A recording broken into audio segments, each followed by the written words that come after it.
प्रधानमंत्री नरेंद्र मोदी ने हाल ही में सोशल मीडिया पर महिलाओं के लिए विधायी संस्थाओं में आरक्षण लागू करने के महत्व को लेकर एक संदेश साझा किया है।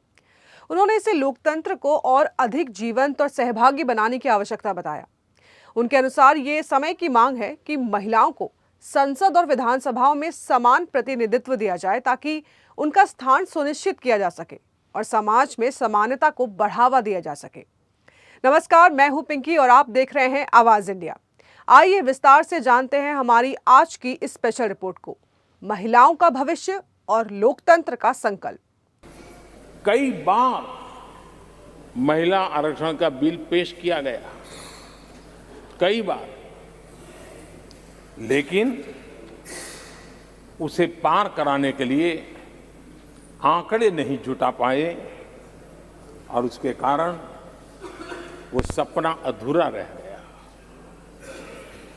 महिलाओं को अधिकार देने का, महिलाओं की शक्ति का उपयोग करने का वो काम शायद ईश्वर ने ऐसे कई पवित्र काम के लिए मुझे चुना है।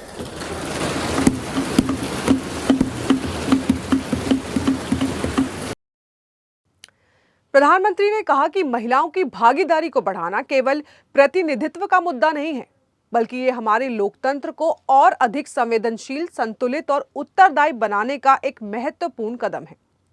उनकी ये बात खास तौर पर तब महत्व रखती है जब हम महिलाओं के समाज में योगदान को देखते हैं। महिलाएं सिर्फ परिवार तक सीमित नहीं हैं, बल्कि विभिन्न क्षेत्रों में जैसे कि विज्ञान, प्रौद्योगिकी, खेल, कला और सशस्त्र बलों में भी अग्रणी भूमिका निभा रही हैं।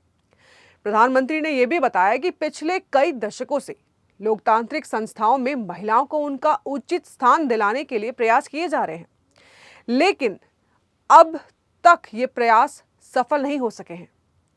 सितंबर 2023 जब संसद ने नारी शक्ति वंदन अधिनियम को पारित किया, तब ये एक महत्वपूर्ण कदम था जिसे उन्होंने अपने जीवन का एक विशेष अवसर बताया। अब इस विधेयक के जरिए महिला आरक्षण को लागू किया जाएगा। अटल जी के कार्यकाल में कई बार महिला आरक्षण का बिल पेश किया गया, कई बार, लेकिन उसे पार कराने के लिए आंकड़े नहीं जुटा पाए और उसके कारण वो सपना अधूरा रह गया। महिलाओं को अधिकार देने का, महिलाओं की शक्ति का उपयोग करने का वो काम शायद ईश्वर ने ऐसे कई पवित्र काम के लिए मुझे चुना है।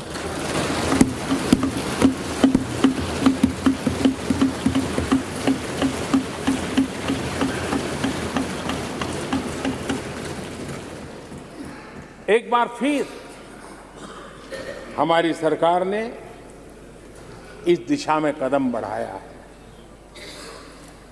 कल ही कैबिनेट में महिला आरक्षण वाला जो विधेयक है उसको मंजूरी दी गई है।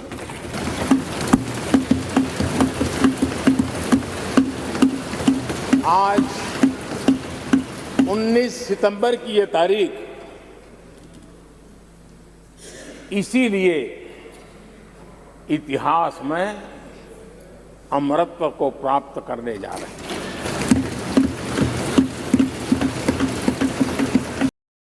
प्रधानमंत्री ने यह कहा कि ये एक ऐतिहासिक निर्णय हमारे संविधान की मूल भावना के अनुरूप है, जो समानता और समावेशन का एक पक्षधर है।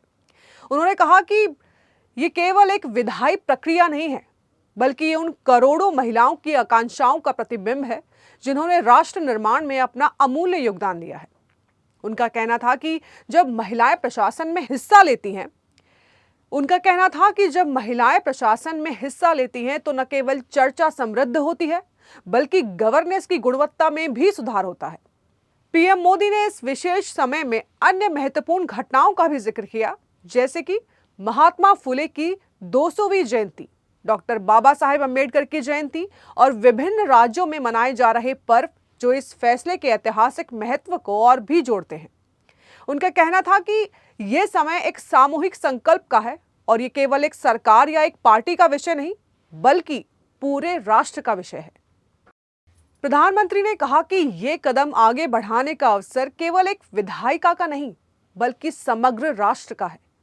उनका यह भी कहना था कि अगर हम इस निर्णय को टालते हैं तो इसका मतलब होगा कि हम उस असंतुलन को बढ़ावा दे रहे हैं जिसे हम पहचानते हैं और उसे सुधारने की क्षमता रखते हैं। उन्होंने संसद के सभी दलों के सांसदों से आग्रह किया है कि वे महिलाओं के लिए एक महत्वपूर्ण कदम का समर्थन करें, ताकि लोकतंत्र के सर्वोच्च परंपराओं के अनुरूप ये पहल सफल हो सके। प्रधानमंत्री नरेंद्र मोदी का ये संदेश महिलाओं के अधिकारों की दिशा में एक मजबूत कदम है, जो लोकतांत्रिक संस्थाओं में समानता और समावेशन को सुनिश्चित करेगा। ये न केवल महिलाओं के लिए एक ऐतिहासिक अवसर है, बल्कि ये देश की विकास यात्रा को और भी मजबूत बनाएगा। तो आज की हमारी इस खास रिपोर्ट में बस इतना ही। जल्द मिलूंगी एक और कहानी के साथ। तब तक आप देखते रहिए आवाज इंडिया।